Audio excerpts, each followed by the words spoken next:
Alors, pour être précis, ce que dit l'ONU déjà, c'est que la Côte d'Ivoire et les Nations Unies ont bien passé un accord portant sur ce statut NSE, des éléments nationaux de soutien, en vertu duquel, je le rappelle, ça veut dire qu'un pays contributeur de troupes peut apporter un soutien complémentaire à un contingent déployé au sein d'une mission de maintien de la paix, en l'occurrence à la MINUSMA, la mission onusienne au Mali. Cet accord, il a été passé en 2019. Mais depuis, selon les Nations Unies, aucun soldat ivoirien n'a été formellement déployé sous ce statut. Et ça, c'est tout nouveau. C'est RFI qui l'a révélé entre hier et ce matin, puisqu'avant cela, et pendant plusieurs jours, les porte-paroles des Nations Unies, à New York comme à Bamako, assuraient que les 49 soldats arrêtés au Mali avaient bien ce statut. C'était la ligne officielle de l'ONU.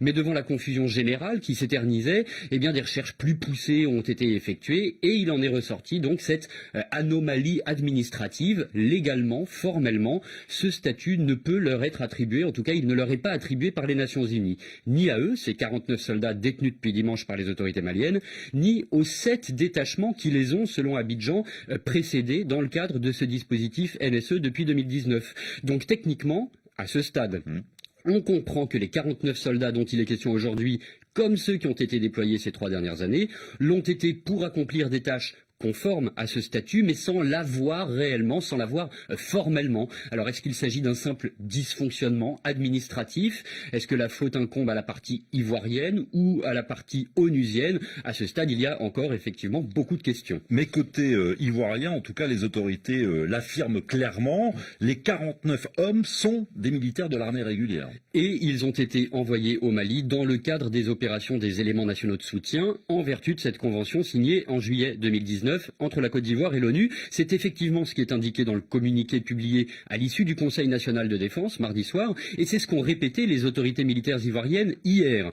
Alors, selon les précisions d'un haut gradé de l'armée ivoirienne, ces soldats étaient même affectés à des missions de sécurisation de sites onusiens, à l'aéroport de Bamako notamment, et sur des entrepôts logistiques, des missions qui sont sous-traitées par la MINUSMA ou au moins par l'un de ses contingents à une entreprise privée, Sahel Aviation Service, SAS, une entreprise qui, malgré nos sollicitations, n'a pas souhaité communiquer aucune précision, ce qui là encore est source d'interrogation, puisqu'on a toujours du mal à comprendre qui emploie qui exactement.